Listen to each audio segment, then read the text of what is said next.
नमस्कार बच्चों, स्वागत है आपका हमारे हिंदी यूट्यूब चैनल ज्ञान प्रवाह में। आज हम पढ़ने जा रहे हैं क्लास 8 किंजल पुस्तक से चैप्टर 6 रामानुजन श्रीनिवासन। ये पाठ हमें बताता है सच्ची लगन, मेहनत और विश्वास से कोई भी व्यक्ति महान बन सकता है, चाहे हालात जैसे भी हो। तो चलिए शुरू करते हैं एक महान गणितज्ञ की प्रेरक जीवन यात्रा को जानने के लिए। लगभग 125 साल पहले हमारे देश में एक ऐसे गणितज्ञ हो चुके हैं जिनकी योग्यता व प्रतिभा का लोहा संसार भी मानता है। अल्प आयु में ही प्रसिद्धि पा लेने पर भी अहंकार उनको छू तक नहीं गया था। पाठ कुछ इस तरह से है। अति सामान्य परिवार व सामान्य परिवेश में पले बड़े रामानुजन ने पूरे विश्व को आश्चर्यचकित कर दिया, भारत को अपूर्व गौरव प्रदान किया। वे एक महान भारतीय गणितज्ञ थे। उन्होंने आर्यभट्ट, ब्रह्मगुप्त और भास्कराचार्य जैसे प्राचीन गणितज्ञों की परंपरा को आगे बढ़ाया। उन्हें आधुनिक काल के महानतम गणित विचारकों में गिना जाता है। रामानुजन को गणित का कोई विशेष प्रशिक्षण नहीं मिला था, फिर भी उन्होंने अपनी विलक्षण प्रतिभा से विश्लेषण एवं संख्या सिद्धांतों के क्षेत्रों में अपूर्व योगदान दिया। मतलब बहुत साल पहले हमारे देश में एक ऐसे बच्चे का जन्म हुआ जिसे गणित से इतना लगाव था कि वो दिन रात उसी में खोया रहता था। इस बच्चे का नाम था श्रीनिवासन रामानुजन। उनका जन्म 22 दिसंबर 1887 को तमिलनाडु के ईरोड गांव में एक सामान्य ब्राह्मण परिवार में हुआ था। ठीक है, समझ में आ गया आपको। रामानुजन बचपन से ही दूसरे बच्चों से अलग थे। 3 साल की उम्र तक उन्होंने बोलना भी नहीं सीखा था, जिससे घर वाले चिंतित हो गए थे। बचपन से ही उन्हें गणित में खास दिलचस्पी थी। वे छोटे छोटे अंक जोड़ने, गुणा करने में इतना खो जाते थे कि बाकी विषयों पर ध्यान ही नहीं देते थे। जब वे स्कूल में थे तब उन्होंने बहुत ही जल्दी कॉलेज स्तर की गणित पढ़ना शुरू कर दिया था। एक बार उनके स्कूल के प्रधानाध्यापक जो थे, प्रधानाचार्य थे, उन्होंने यहाँ तक कह दिया था कि विद्यालय की जो परीक्षाओं के मापदंड हैं रामानुजन पर लागू नहीं होंगे। उनके पास सवालों की झड़ी रहती थी। पहला पुरुष कौन था, बादलों और धरती के बीच दूरी कितनी है। उनके सवाल अनेक अध्यापकों को भी सोचने के लिए मजबूर कर देते थे। वो इतने क्वेश्चन करते थे कि लोग समझ नहीं पाते थे इनके प्रश्नों के उत्तर हम क्या दें। लेकिन रामानुजन का जो व्यवहार था वो बहुत ही मधुर था। सामान्य से कुछ अधिक स्थूल शरीर और जिज्ञासा से चमकती आंखें उन्हें एक अलग ही पहचान देती थी। इनके सहपाठियों के अनुसार इनका व्यवहार इतना सौम्य था, सौम्य मतलब इतना अच्छा था कि कोई इनसे नाराज हो ही नहीं सकता था। विद्यालय में इनकी प्रतिभा ने दूसरे विद्यार्थियों और शिक्षकों पर छाप डालना प्रारंभ कर दिया था। इन्होंने स्कूल के समय में ही कॉलेज स्तर की गणित को पढ़ लिया था। लेकिन एक परेशानी थी, रामानुजन को गणित के अलावा किसी और विषय में रुचि नहीं थी। वे इतिहास, जीव विज्ञान आदि की कक्षाओं में गणित के सवाल हल किया करते थे। इसका नतीजा ये हुआ कि वे 11वीं कक्षा में गणित को छोड़कर बाकी सभी विषयों में फेल हो गए और छात्रवृत्ति भी इनकी छिन गई। छात्रवृत्ति मतलब जो उनको स्कॉलरशिप मिल रही थी, वजीफा मिल रहा था, वो मिलना बंद हो गया। उनके घर की स्थिति पहले से ही खराब थी, अब और भी कठिनाइयाँ इनकी बढ़ गई थीं। इसके बाद इन्होंने कई बार परीक्षाएं देने की कोशिश की लेकिन सफल नहीं हुए। 1907 में रामानुजन ने फिर से 12वीं की प्राइवेट परीक्षा दी और फिर भी अनुत्तीर्ण हो गए। इसी के साथ इनकी पारंपरिक शिक्षा की इत्सरी का अर्थ है मतलब खत्म हो गया। फिर वो पारंपरिक शिक्षा को लेकर आगे नहीं बढ़े।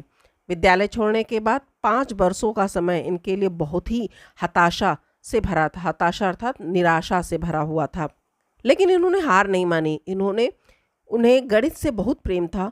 उन्हें अपनी कुल देवी नामगिरी देवी पर पूरा विश्वास था। वे 5 रुपये महीने की ट्यूशन से गुजारा करते और दिन रात गणित के नए नए सूत्र खोजा करते थे। वे अपने सूत्र एक रजिस्टर में लिखा करते थे। जब वे नौकरी की तलाश में मद्रास आए तो वे अपनी नोटबुक लेकर हर जगह जाते थे। एक दिन किसी की सलाह पर वे वहाँ के डिप्टी कलेक्टर रामास्वामी अय्यर से मिले। अय्यर खुद गणित के विद्वान थे। उन्होंने रामानुजन की प्रतिभा को पहचाना और उन्हें छात्रवृत्ति दिलवाने में उनकी मदद की। अब रामानुजन ने अपनी पहली गणितीय खोज बर्नौली संख्याओं के गुण पर एक शोध पत्र छपवाया।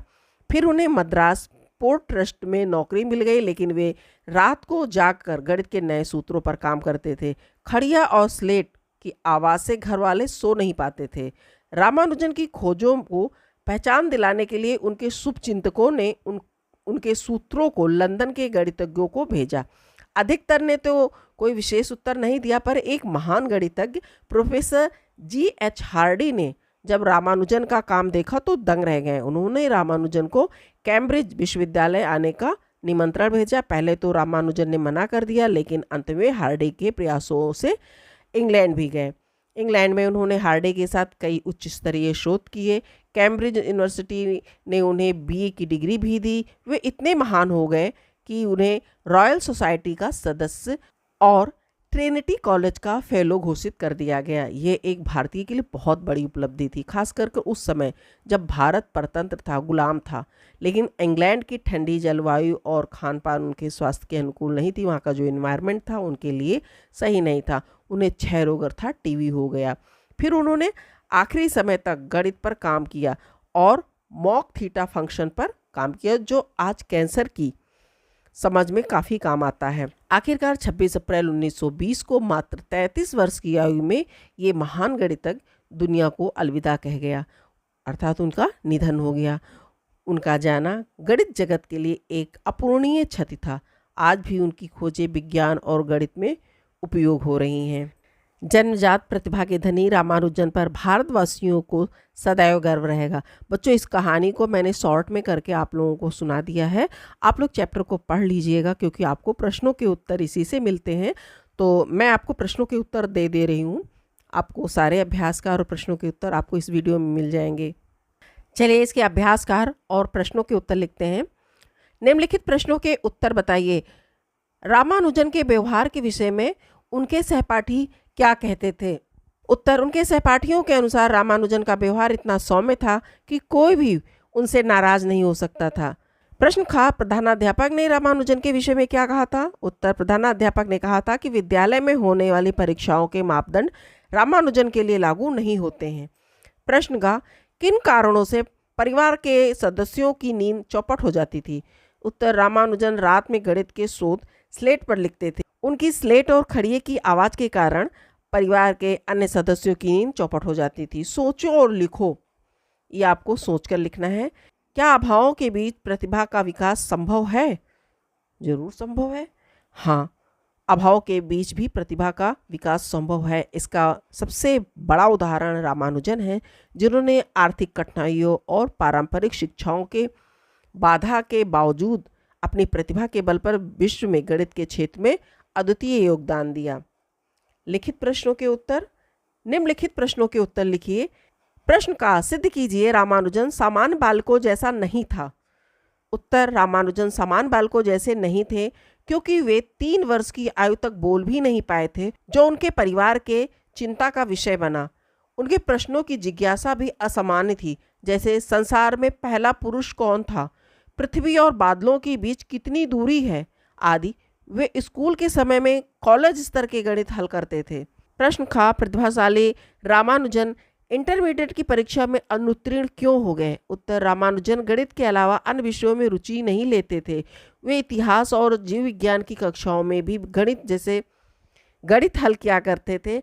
परिणाम स्वरूप गणित को छोड़कर बाकी विषयों में फेल हो गए और परीक्षा में अनुत्तीर्ण हो गए। प्रश्न ग, पारंपरिक शिक्षा की इत्सरी के उपरांत रामानुजन को किन कष्टों से गुजरना पड़ा? उत्तर, पारंपरिक शिक्षा पूरी न होने के कारण रामानुजन को नौकरी नहीं मिली। उन्हें ट्यूशन व बही खातों का कार्य करना पड़ा। उन्हें केवल 5 रुपये मासिक की आमदनी होती थी। स्वास्थ्य भी बिगड़ रहा था, फिर भी वे गणित के शोध में लगे रहे। प्रश्न ख, मद्रास में इनकी प्रतिभा को किसने पहचाना और इनकी क्या मदद की? उत्तर, मद्रास के deputy collector Shri V Ramaswamy Iyer ने रामानुजन की प्रतिभा को पहचाना और जिला अधिकारी से कहकर उन्हें 25 रुपए की छात्रवृत्ति दिलवाई। प्रश्न अंग, प्रोफेसर हार्डी का रामानुजन के जीवन में क्या योगदान रहा? उत्तर, प्रोफेसर हार्डी ने रामानुजन की प्रतिभा को पहचाना, उन्हें कैम्ब्रिज आमंत्रित किया और उनके साथ कई उच्च स्तरीय शोध किए। हार्डी ने रामानुजन को गणित का हीरा माना और उन्हें तराशा।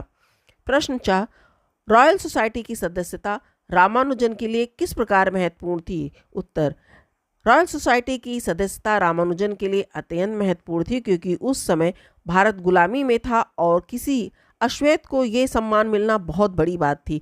वे रॉयल सोसाइटी के सबसे कम आयु के सदस्य बने और पहले भारतीय उन्हें ट्रिनिटी कॉलेज की फेलोशिप मिली। रिक्त स्थानों की पूर्ति का, रामानुजन का बचपन में बीता रामानुजन का बचपन कुंभकोणम में बीता। ख, हाई स्कूल में अच्छे अंक लाने के कारण रामानुजन को छात्रवृत्ति मिली। ग, रामानुजन के परिवार की इष्ट देवी थी नामगिरी देवी। प्रश्न घ, रामानुजन गणित के शोधों को स्लेट पर लिखते थे। अंग, प्रोफेसर हार्डी ने रामानुजन को कैम्ब्रिज आने के लिए आमंत्रित किया। अगला है गद्यांश पर आधारित प्रश्नों के उत्तर लिखिए। आपका गद्यांश है विद्यालय छोड़ने के बाद से लेके और इसी में गुजारा होता था। इस पैराग्राफ को पढ़िएगा, मैंने पढ़ लिया है और इसके प्रश्नों के उत्तर हम दे रहे हैं। विद्यालय छोड़ने के बाद रामानुजन की स्थिति कैसी थी? उत्तर, विद्यालय छोड़ने के बाद रामानुजन की स्थिति बहुत हताशाजनक थी। उनके पास नौकरी नहीं थी और वे आर्थिक संकटों से गुजर रहे थे। प्रश्न खा, उस समय देश के हालात कैसे थे?